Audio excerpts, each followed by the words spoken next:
서로 인사합시다. 하나님이 당신을 사랑하십니다. 인사도 하겠습니다. 하나님 당신을 사랑하십니다. 사랑하십니다. 예, 잘 오셨고 여러분 축복합니다. 여러분 뭐 설날을 아주 재미있게 보내셨죠? 또 설날 보내셨는데 얼굴이 더 이렇게 쪘어야 되는데요, 그죠? 예, 그래도 찌지 않고 아주 잘 몸매를 유지하신 것 같습니다. 아주 잘 이렇게 여러분들 또 행복한 그런 날들을 보내게 되었는데, 또 이런 시간을 통해서 더욱더 하나님 앞에 가까워지고, 또 여러분들이 기도할 일이 있으면 또 기도하는 그런 또 은혜가 있게 되기를 간절히 소망합니다. 오늘 우리가 보는 본문은 여호수아의 고별 설교의 시작이라고 할 수가 있는데요. 그 중에도 오늘 우리가 보는 본문은 이 두 지파 반을 향한 여호수아의 칭찬이 기록되어져 있습니다. 그 두 지파 반은 바로 르우벤 지파와 갓 지파 그리고 므낫세 반 지파였는데, 이 두 지파 반이 칭찬을 받게 되는 이유는 이 과거에 요단강 동편에서 기업을 얻는 조건으로서 이스라엘 백성의 나머지 9지파 반과 함께 요단강 서편 가나안 땅을 완전히 얻을 때까지 함께 전쟁에 동참하기로 약속을 하게 되었습니다. 사실 이 두 지파 반은 이미 땅을 기업으로 받았기 때문에 억지를 부리면서 전쟁에 동참하지 않아도 괜찮을 텐데, 그러나 이들은 약속했던 일들을 온전히 지키면서 정복 전쟁에 동참하게 되었죠. 그 기간을 살펴보면은 성경에 정확히 나와 있지는 않지만, 이제 그 갈렙의 나이를 기준으로 볼 때 약 6에서 7년 정도로 추정되고요. 약 4만 명에 이르는 두 지파 반의 군사들은 요단 동편의 가족들을 두고 이 외로운 전쟁을 다른 지파들과 함께 할 수가 있었습니다.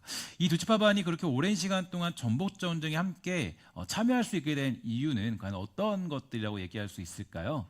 이 많은 것들을 우리가 또 생각해 볼 수 있겠지만, 오늘 본문을 통하여 볼 수 있는 가장 중요한 원동력, 즉 함께 할 수 있는 원동력은 바로 순종과 책임감이라고 얘기할 수가 있습니다. 본문 2절과 3절을 보면 이렇게 얘기해 주고 있어요. 그들에게 이르되 여호와의 종 모세가 너에게 명령한 것을 너희가 다 지키며, 또 내가 너에게 명령한 모든 일에 너희가 내 말을 순종하여 오늘까지 날이 오래도록 너희가 너희 형제를 떠나지 아니하고 오직 너희 하나님 여호와께서 명령하신 그 책임을 지키도다, 이렇게 되어져 있는데요.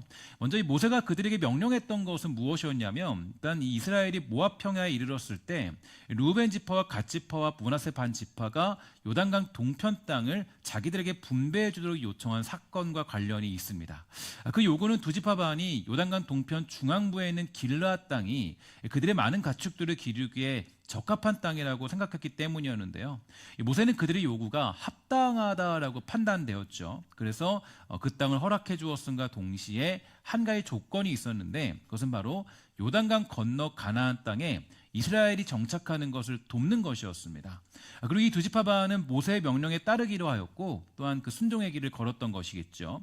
근데 여기서 중요한 것은, 아까도 말씀드렸지만 이 지도자가 여호수아로 바뀌었기 때문에 정말 그것을 그냥 지키지 않아도 괜찮을지도 모르겠는데, 근데 그렇음에도 불구하고 여전히 그 약속을 지키면서, 지도자가 바뀌었음에도 불구하고 여전히 그 약속을 지키며 순종하는 삶을 살았다는 것이 굉장히 중요한 핵심이죠. 그러니까 이 순종이라는 개념을 어떤 한 지도자나 어떤 한 시대에 그냥 국한시키지 아니하고, 이 순종을 이제 하나님의 명령과 은혜, 어떤 그런 계획 속에서 따랐기 때문에 그는 지도자가 바뀌든 바뀌지 않든 그 명령에 순종했다라는 것을 볼 수가 있게 됩니다. 그래서 여호수아가 이들을 칭찬했던 이유는 바로 무엇이냐면, 이 지도자가 바뀌었음에도 불구하고 여전히 그 순종을 멈추지 않았던 그들을 굉장히 칭찬하고 있는 것을 볼 수가 있게 되죠. 그러면 그들이 모세의 명령과 여호수아의 명령을 따라서 그 어려운 길에도 여전히 순종하는 삶을 살 수 있었던 이유는 과연 어디에 있을까요? 무엇보다 하나님의 뜻과 그 계획의 완성들이 그의 말씀을 듣고 행하는 이 대리자들을 통하여서 이루어진다는 것을 알고 있는 믿음이 있었기 때문이겠죠. 여호수아 1장 1절도 보면 성경은 언제나 이 가지고 있는 중요한 그런 개념이 있는데, 이렇게 얘기합니다. 여호와의 종 모세가 죽은 후에 여호와께서 모세의 수종자 눈의 아들 여호수아에게 말씀하여 이르시되, 내 종 모세가 죽었으니 이제 너는 이 모든 백성과 더불어 일어나 이 요단을 건너 내가 그들 곧 이스라엘 자손에게 주는 그 땅으로 가라, 이렇게 주님은 명령하십니다.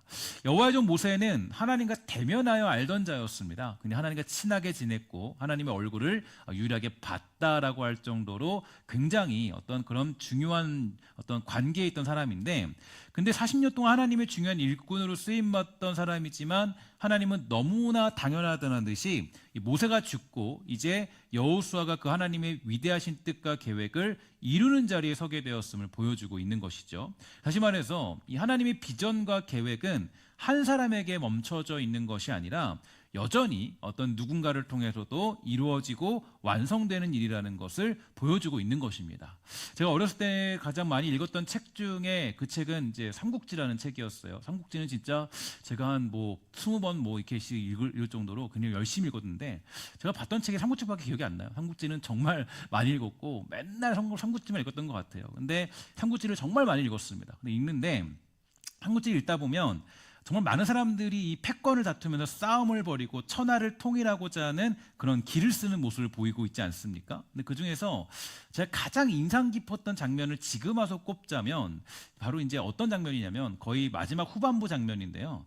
훗날에 그 유비와 관우와 장비가 다 죽고 난 후에 마지막 이 어떤 통일의 대업을 이루기 위해서 이제 온 전략과 힘을 쏟아서 이 전쟁을 벌이는 그 제갈량의 모습을 이제 조금 기억해 보았습니다.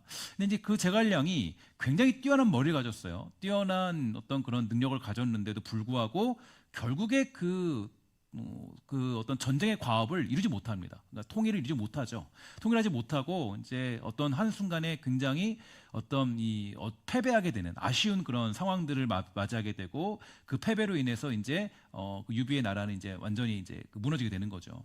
어쨌든 간에 이걸 봤을 때 그 결국 이 제갈량이라는 뛰어난 사람이 이제 그 통일을 이루지 못하고 결국에는 실패하고 마는 그 장면을 봤을 때요.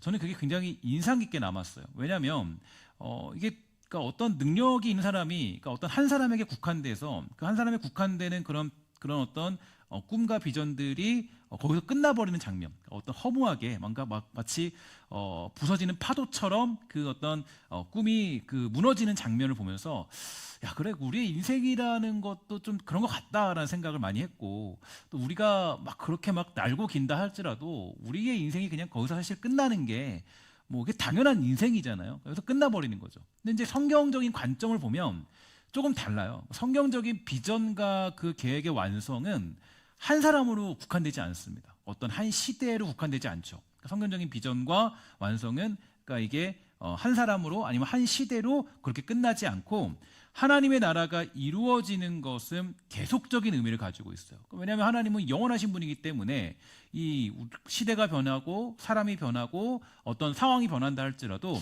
하나님의 계획과 뜻과 그의 나라는 계속적이고 영원적으로 완성되고 있다는 것이 성경적인 개념이라고 얘기할 수가 있다는 거죠. 그러니까 이 하나님의 뜻 가운데 이것이 그 나라가 완성되는 것은 누군가 한 존재가 이루어내는 것이 아니라 하나님의 뜻 가운데 이루어지는 것이고 그것은 우리 주님께서 다시 오시는 그날에 성취되는 것이다. 완벽하게 성취된다. 이게 바로 성경이 주는 개념이라고 얘기할 수 있습니다.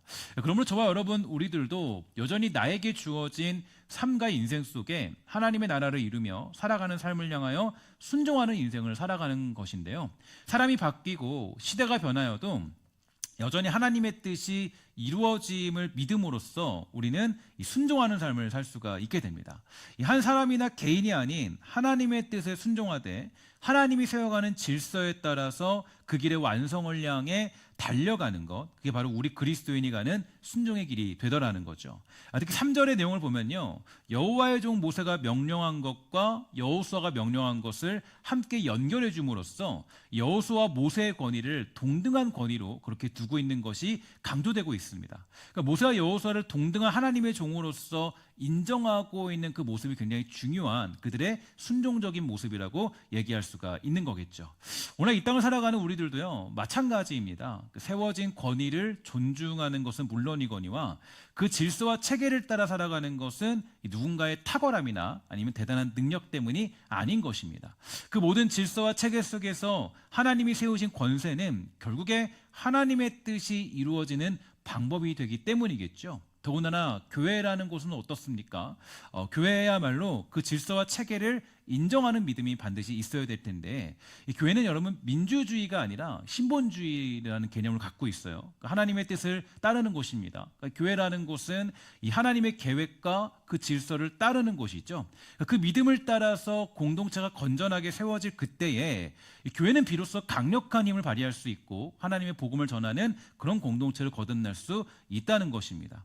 교회가 세상과의 영적 전쟁에서 승리하는 비결이 있다면 그것은 바로 하나님이 세우신 지도자, 꼭 저 목회자뿐만 아니라 각각 구역원들, 또 아니면 당회, 또 여러 가지 어떤 세워진 장들, 그 많은 분들의 말에 모든 성도가 순종하는 그런 질서 체계를 가지고 있을 때, 그렇게 될 때 하나님의 능력은 강하게 나타날 수 있고요, 이루어지는 것이 바로 교회의 능력이고 신앙의 비밀이 되죠. 그러니까 성경에 나타난 기적을 보면 여러분 그 기적은 합리적이지 않아요. 합리적이지 않고요, 오히려 객관적이지 않습니다. 또 과학적이지도 않아요.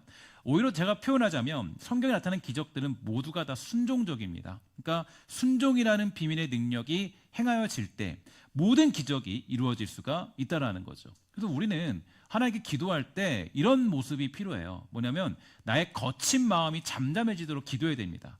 그러니까 반항적인 모습이 순종의 모습으로 변화되도록 기도할 필요가 있는데, 그러니까 제가 인간이라는 존재와 사람이라는 존재를 좀 살펴보며 느꼈다는 것은 우리의 인간의 본성에는 대부분 이 거친 마음들이 많아요. 그러니까 반항하고자 하는 마음이 크거든요. 그러니까 어떤 권위를 만나면 이 권위를 인정하지 않고자 하는 마음이 되게 큽니다. 그리고 그 권위를 내가 부정하는 경우도 굉장히 크죠. 대부분의 사람들이 그런 마음을 갖고 있어요. 왜 그런가 보면 이게 아담과 하와부터 그게 이제 시작되는 모습인데, 하나님은 아담과 하와에게 말씀하셨습니다. 이 모든 실과는 다 먹어도 되지만 선악과는 먹으면 된다 안 된다? 먹으면 안 된다라고 말씀하셨어요. 그 자세한 이유를 그들이 몰랐습니다. 왜 그런지 몰라요. 근데 하나님은 얘기하시기를, 야, 이건 선과 악을 이렇게 알려주는 나무니까 먹지 마. 그랬더니 이제 그 창조 지음받은 그 아담과 하와는 하나님 말씀이니까 순종한 겁니다. 잠잠히 순종한 거예요. 그러니까 아주 잔잔한 호수처럼 거친 마음이 없었죠. 그들의 마음은 잠잠했어요. 하나님의 그 말씀에 의심이 없었습니다. 순종하며 살았죠. 그러니 평안을 누리며 사는 그런 삶을 살았습니다. 그런데 어느 날 뱀이 찾아와 말해요. 그 실과를 먹으면 너에게 더 큰 능력이 나타날 것이니까 너 먹지 말라. 이렇게 얘기를 한 겁니다. 먹지 말라 한 것이다. 그 실과를 먹고, 그러니까 너 그 실과를 먹으면 하나님처럼 될 거야 라고 얘기하는 그 사단의 말을 듣게 되니까 이 하와의 마음이 동요되기 시작하죠. 잠잠했던 마음이 거칠어지기 시작했고 순종의 모습이 사라지기 시작한 거죠. 그러니까 불순종의 마음이 자리 잡게 되는 그런 상황을 맞이하게 된 거예요. 그러니까 어떻게 됩니까? 모든 평안은 사라지고 삶에 문제가 생기게 된 것이에요. 우리들의 모습도 그래요. 그래서 보통 인간의 마음을 보면 인간의 마음은, 그러니까 보통 이제 이 하나님 앞에 서 있지 않은 사람들의 보통의 마음들은, 그러니까 권위를 인정하지 않아요. 권세를 인정하지 않아요. 왜냐하면 마음속에 이게 이제 그 어떤 인간의 본성이 작동된 거거든요. 근데 우리가 하나님 앞에 믿음으로 살아가는 백성들은 이제 하나님 앞에 순종하는 그런 삶의 기본적인 바탕이죠. 기본적인 바탕이에요. 착한 게 아니라 그냥 기본적인 바탕이 그냥 순종의 마음으로 살아갑니다. 그러니까 뭐 이해하기 때문에 목사님이 정말 지혜로워서 내가 한다, 그런 거 아니에요. 그냥 하나님이 세우신 권위니까, 권세니까 이 마음 가운데 뭐가 있냐면 그냥 순종하는 마음이 있어요. 근데 우리 마음이 동요되기 시작하는 때가 있습니다. 거친 마음들이 있어요. 그때는 이제 이게 사실은 이게 내 어떤 그런 것들이 스위치가 작동돼서 이게 이제 어떤 이 죄성과 그냥 연관이 되어 있는 거죠. 심지어 성경은 뭐라 그러냐면 믿음의 사람들에게 이렇게 권고해요. 뭐라 그러냐면 이렇게 얘기하죠. 함께 다 같이 읽습니다. 시작. 각 사람은 위에 있는 권세들에게 복종하라. 권세는 하나님으로부터 나지 않음이 없나니 모든 권세는 다 하나님께서 정하신 바라. 아멘. 이게 되게 우리는 이해할 수 없는 내용이에요. 왜 이해할 수 없냐면 당시의 사도 바울의 상황을 보면 사실 권세를 인정할 만한 그런 조건을 가지고 있지 않거든요. 그러니까 뭐 로마의 정부를 인정하라고요? 말도 안 되는 얘기죠. 근데 그거를 따르라는 거예요. 거기 하나님 뜻이 있다라는 거. 하나님 뜻이 있고, 그래서 너는 거기서 뭐 반항하거나 거기서 어떤 대단한 뭐 군대를 이끌어서 막 그 로마를 정복시키려 하지 말고 그냥 인정해라, 순종해라. 이게 되게 중요한 메시지죠. 그러니까 이게 우리 그 초대교회 그리스도인들에게 요구되었던 내용이고, 또 우리들에게도 그대로 요구되는 내용이에요. 이게 믿음의 모습이라는 것을 성경은 분명히 증거해주고 있습니다. 그러니까 이해할 수 없을 때라도 기본적인 우리의 태도는 뭐가 필요하냐면 순종이 되어야 되는 겁니다. 물론 이 무조건적인 순종이라고 하여서 하나님의 말씀에 정면으로 대치되는 것에도 순종해야 된다는 것은 아니에요. 이 존 비비어는 순종이라는 책에서 이렇게 얘기했습니다. 권위가 성경에서 명백히 죄라고 하는 일을 시키지 않는 한 행동으로 순종해야 된다. 그러니까 오늘 우리의 모습은 어떻습니까? 오늘 우리는 순종의 어떤 마음들을 가지고 있습니까? 하나님 말씀을 내가 들으면 또 어떤 이 권세나 어떤 그런 권위나 그런 것들 중에서 나에게 어떤 행해지는 그런 메시지가 있다면 과연 나는 그 권위를 인정하면서 나는 그런 순종의 마음을 가지고 있습니까? 하나님을 신뢰하십니까? 하나님을 신뢰한다고 하면서 내가 믿음이 있다라고 얘기하면서 하나님이 세우신 질서는 따르지 않고 있지는 않습니까? 하나님이 온 세계와 모든 것을 다스리시고 그 뜻을 이루시며 완성하신다는 것을 믿는다면 우리의 마음의 거친 감정들은 내려놓고 주의 말씀에 그분의 계획과 일하심에 순종하며 살아가는 복된 마음이, 그 잠잠한 마음들이 우리 모두에게 있게 되기를 주의 이름으로 간절히 부탁을 드리겠습니다. 또한 두 지파반에게는 이제 중요한 두 번째 어떤 원동력이 있었는데 영적인 책임감의 능력을 가지고 있었기 때문에 칭찬받는 지파로 세워질 수가 있었죠. 이들은 하나님의 뜻을 따라서 순종한 것은 물론이거니와 자신에게 주어진 역할, 즉 요단 서편의 형제들을 떠나지 않고 그들과 함께 정복전쟁에 참여하게 되는 일들의 책임을 다하는 삶을 살았습니다. 여기에는 여러 가지 이유들이 작동했을 것인데요. 하나님의 말씀에 순종하고자 하는 믿음, 그리고 그들이 영적인 자신의 가족이라는 사실을 인지하고 있었기 때문인데요. 특히 3절에서 보면은 이 책임이라는 단어를 원어적인 의미로 보면 뭐라고 되어 있냐면 임무다, 사명이다라는 뜻을 가지고 있어요. 그러니까 이것으로 보아서 여호수아가 그들을 칭찬했던 두 번째 이유는 무엇보다 맡은 바 임무의 책임을 감당했기 때문이라고 할 수가 있다라는 거죠. 특히 영적인 책임감은 너무나 중요한 신앙의 요소입니다. 그러니까 능력이 되는데요. 많은 사람들이 신앙생활은 열심히 하고자 하지만 책임은 회피하려는 경향들을 가지고 있어요.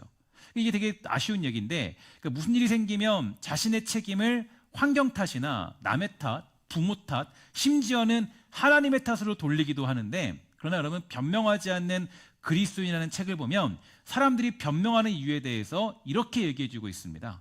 상황을 개선하려면 많은 수고가 따라야 되는데 다른 사람을 탓하면 쉽게 지나가기 때문이다. 내가 어떤 영적인 책임감을 부여받았는데 제일 이것을 피하기 쉬운 핑계는 이거예요. 내가 저 사람 때문에 나는 일 못할 것 같아요. 나는 저 사람이 함께하면 절대 못합니다. 이게 우리의 책임 회피거든요. 쉬운 방법이죠. 그러니까 하나님은 믿고 있지만 책임감이 없는 그리스도인들이 얼마나 많은지 몰라요. 성경을 보면은 변명을 늘 입에 달고 사는 한 사람이 등장하는데 바로 달란트 비유에서 한 달란트를 받았던 사람입니다.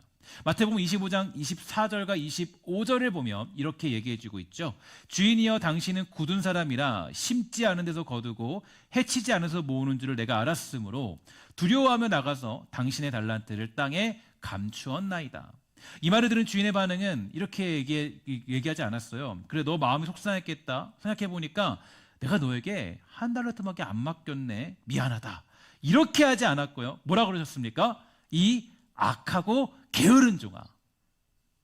이 말은 우리가 변명하는 삶을 살아서는 안 된다는 거예요. 그러니까 하나님께 받은 사명들을 내가 그냥 회피하고 도망쳐서는 안 된다는 거예요. 이것도 안 되고 저래서 안 되고 저 사람 때문에 안 되고 내가 이거 기분 나쁘니까 안 되고 감정이 안 좋으니까 안 되고 나 그래서 안 하겠습니다. 나는 못합니다. 나는 감당할 수 없어요. 내가 한 달란트밖에 안 받았는데 내가 뭘 할 수 있겠습니까? 라고 얘기하는 건 하나님이 뭐라 그러시냐면 이 악하고 게으른 종아라고 얘기해주고 있다는 겁니다.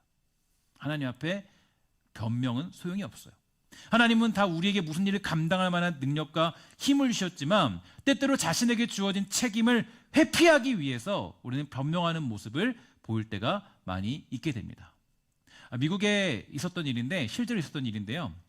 어느 이 과체중인 두 소녀가 있었다 그래요. 그런데 어느 날 맥도날드를 이 과체중의 소녀들이 고소를 했습니다. 왜 고소를 했냐? 이렇게 이유는 그거예요. 자신이 이렇게 과체중이 되었던 이유는 맥도날드의 음식이 육체적으로나 정신적으로 중독성이 있기 때문에 내가 과체중이 될 수밖에 없었다라는 거예요. 그러니까 내가 과체중이 된 거는 내가 사실은 이제 절제를 못해서 과체중이 된 거잖아요. 모르면 다 아시잖아요, 그죠? 다 경험하고 있잖아요. 왜 내가 왜 조금 먹으려는데 왜 더 먹었을까? 한 숟갈 안 먹었을까? 그거 여러분 뭐 맛있는 갈비찜이 책임 아니잖아요, 그죠? 갈비찜 나 하나만 먹으려고 했는데 먹다 보니까 이거 한 그릇 다 비웠네. 그럼 갈비찜 문제 아니고 내 문제죠, 그죠? 근데 이제 이 사람들이 뭐라고 고소했냐면 이게 정신적으로 육체적으로 중독성이 있기 때문에 내가 살이 쪘다는 거예요. 미국 법원의 판결은 이랬습니다.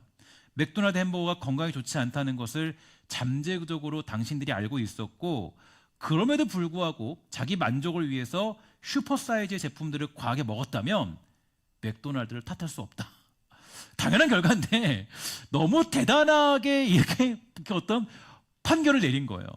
그러니까 정말 놀랍죠. 그래서 오늘 본문에 등장한 두 지파 반은 자신에게 주어진 책임을 지지 않고 회피할 수도 있을지 모릅니다. 나는 땅이 있는데 내가 굳이 가야 되나요?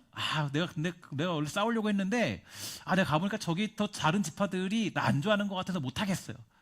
저들이 정말 나 조금 경계하고 조금 저 사람 내가 보니까 거기 지파의 장이 있는데 그 지파장 내가 좀 싫어하는 사람이야. 우리 그래서 우리 전쟁 참여 못 하겠어. 그럴 수 있겠잖아요.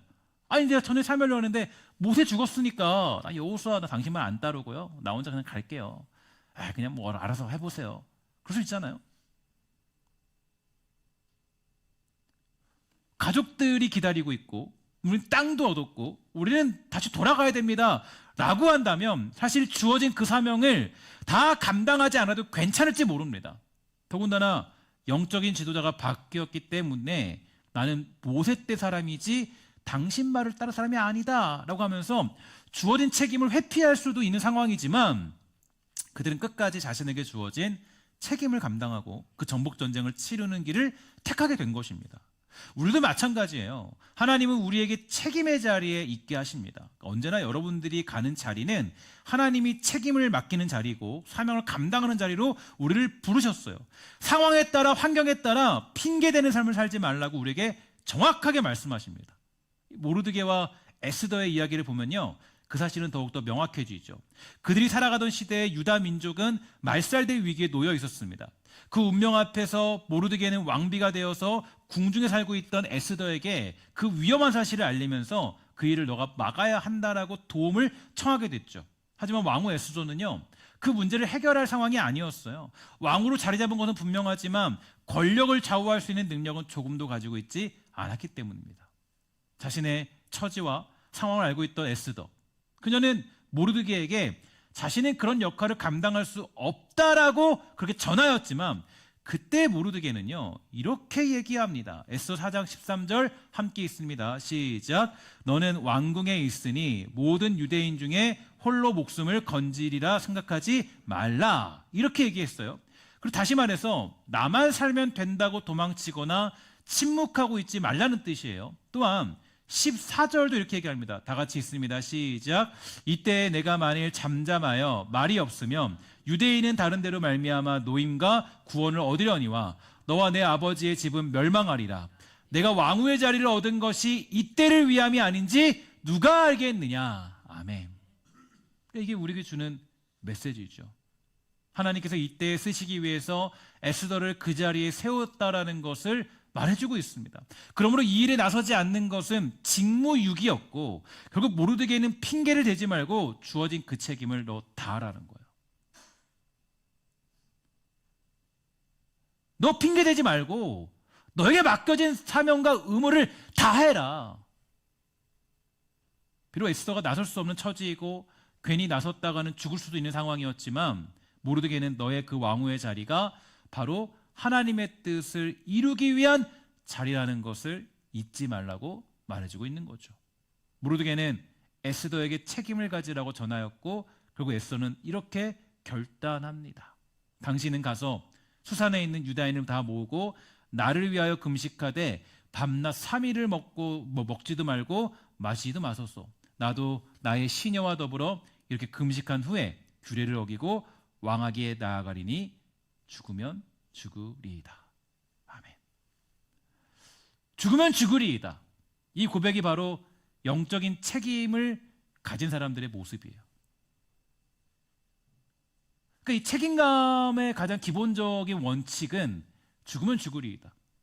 오늘 본문에 등장한 두 지파반의 7년간의 여정도 바로 에스더의 고백과 똑같습니다. 그들은 사랑하는 가족들을 거기에 두고 오는 거잖아요. 그러니까 자신이 죽을 수 있는 상황이에요. 전쟁을 치르다 보면 죽을 수도 있고 위험을 만날 수도 있고 어려움을 만날 수도 있습니다. 그러나 그들은 그 약속을 지키는 책임을 다 보이고 있어요. 그들은 자신에게 주어진 책임을 회피할 수도 있었죠. 충분한 이유와 근거도 가지고 있습니다. 아니 그냥 묵묵부답으로 나는 그 일에 동참할 이유를 가지고 있지 않다라고 말할 수도 있다라는 거예요. 그러나 그들은 자신에게 주어진 영적인 책임을 외면하지 않았고 자신의 영적인 가족인 다른 지파들과 함께 정복전쟁에 참여할 수가 있게 된 것입니다. 사실 우리들도 그렇습니다. 신앙이라는 건 뭐냐면 죽으면 죽으리다라는 그 영적인 책임감을 가지고 살아가는 거예요. 오늘날 가장 위기가 뭐냐? 가난한 성도들. 그러니까 뭐냐면 교회는 내가 그렇게 안 나가고 아니면 밖에서 그냥 이렇게 본다거나 아니면 이제 성도로 살아가는데 성도이지만 그냥 왔다 갔다만 성도들이 많이 늘어나고 있어요. 그 이유는 뭐냐면 사실은 아쉬운 거죠. 왜 아쉽냐면 어떤 영적인 책임감들이 사라지고 있는 그런 시대를 우리 살고 있는지 모르겠습니다. 그러니까 그런 면에서 오늘 우리는 이 시대 가운데 이 두 지파반의 영적인 책임감을 기억해야 돼요. 그리스도의 핏값으로 사신 교회를 향한 영적인 책임감, 나에게 주신 사회와 가정에서 감당해야 될 영적인 책임감, 나라와 민족의 어려움 속에 우리가 감당해야 될 그 책임감, 그것은 무엇입니까? 광야에서 백성들이 하나님을 향해 원망할 때 모세는 백성의 잘못을 자신의 허물로 돌리고 자신을 희생해서라도 백성을 살리려는 행동을 보였습니다. 이사야는 나라의 어려운 상황을 두고 기도하다가 하나님의 부르심에 내가 여기 있사오니 나를 보내소서라고 용기 있게 대답했습니다. 페르시아 왕국의 술 맡은 관원장 느헤미야는 고향 땅의 황폐한 소식을 듣고 수일 동안 울면서 기도했고 사명을 받아 고국으로 돌아가 무너진 성벽을 완성하는 삶을 살았습니다. 하나님은 우리가 핑계대는 삶이 아닌 책임을 지는 삶을 살기를 원하시는 분이세요. 그 책임지는 삶을 살 때에 비로소 우리는 하나님의 능력을 경험할 수 있다라는 거예요. 때때로 우리는 하나님이 주신 사명을 감당하는 일에 죽으면 죽으리라는 책임을 지지도 않으면서 하나님께 받아야 될 것은 죽어도 받아야 된다고 생각할 때가 많이 있죠. 우리 그런 경우가 많이 있어요. 우리는 하나님 앞에 영적인 책임감을 죽음으로 살진 않지만 하나님은 죽어도 내놔야 돼요. 안 내놓으면 저 교회 떠납니다. 저 신앙생활 안 해요. 저 그동안 잘 됐던 11조 안 할 거예요. 협박하죠. 왜냐? 안 주시니까.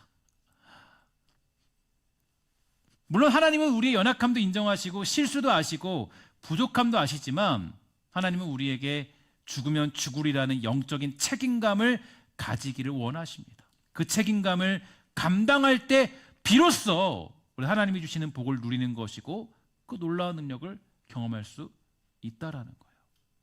25년도에 여러분에게 주신 영적인 책임은 무엇입니까? 내가 잊고 있었던 영적인 책임은 뭐예요?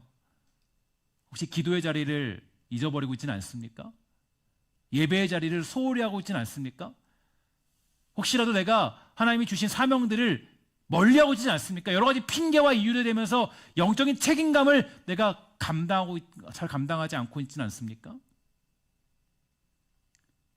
우리 주님은 우리를 구원하시기 위해서 자기 목숨을 주셨고 지금도 역사하셔서 우리가 그 구원의 길을 걷도록 하시는데 우리는 혹시라도 너무나도 소홀하게 그 일을 감당하고 있지는 않나요?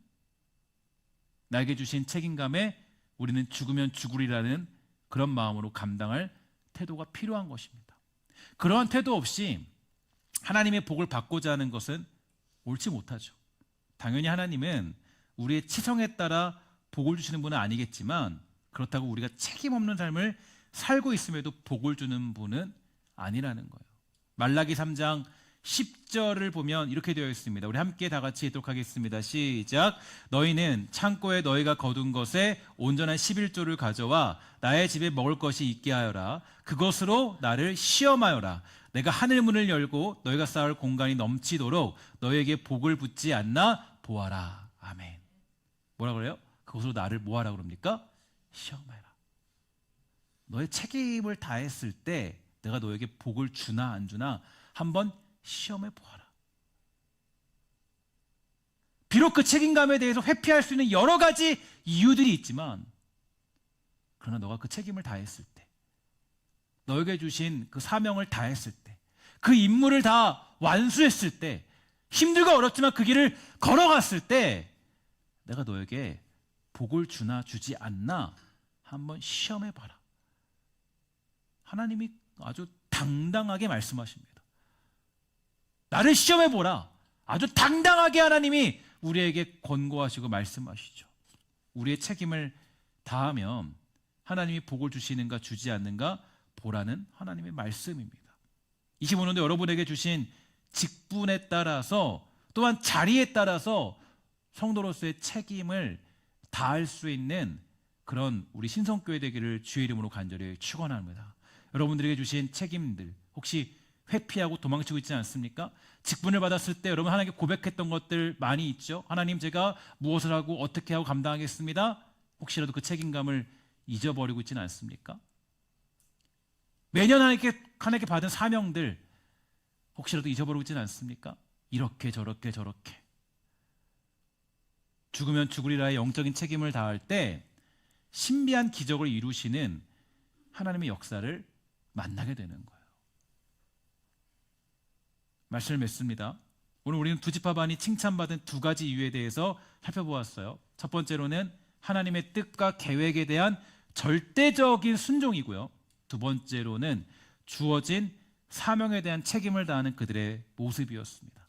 우리도 마찬가지예요. 하나님께 칭찬받는 법이 있다면 하나님의 뜻과 계획에 대해서 절대적으로 순종하는 모습을 가지십시오. 두 번째로는 하나님이 우리에게 책임을 주시고 자기 일을 행하셨던 것처럼 우리들도 주어진 사명에 책임을 다할 때 하나님이 우리를 칭찬하시고 칭찬받는 주의 종으로서 살아가는 인생이 되는 줄 믿습니다. 오늘 말씀을 통하여서 다시 한번 내가 순종하지 못하는 것들이 무엇인지 살펴보시고, 또한 25년도에 여러분들이 책임져야 될 영적인 사명들은 무엇인지 점검하여서 그 일에 매진하여 또 하나님이 기뻐하시는 삶이 되기를 주의 이름으로 간절히 부탁을 드리겠습니다. 기도하겠습니다. 하나님 감사합니다. 우리 모두를 지켜주시고 불러주셔서 우리가 주의 백성으로 살아가게 하시니 주님 참으로 감사합니다. 주여, 돌보시 원하는 것은 우리가 혹시라도 순종의 마음이 아니라 거친 마음으로 살아가는 그런 존재는 아닌지 생각해 봅니다. 내 마음속에 거친 마음은 없는지 살펴보도록 허락하여 주옵시고 주의 그 뜻과 계획 앞에 순종하며 살아가는 복된 성도가 될 수 있도록 주여 돌보아 주시옵소서. 또한 기도에 소망하는 것은 정말 우리가 사명에 대한 그런 책임을 잊지 않도록 붙잡아 주시고 죽으면 죽으려는 그 사명을 가지고 살아가는 귀하고 아름다운 주의 사람으로 세워질 수 있도록 주여 돌보아 주시옵소서. 모든 말씀 예수님의 이름으로 간절히 기도합니다. 아멘.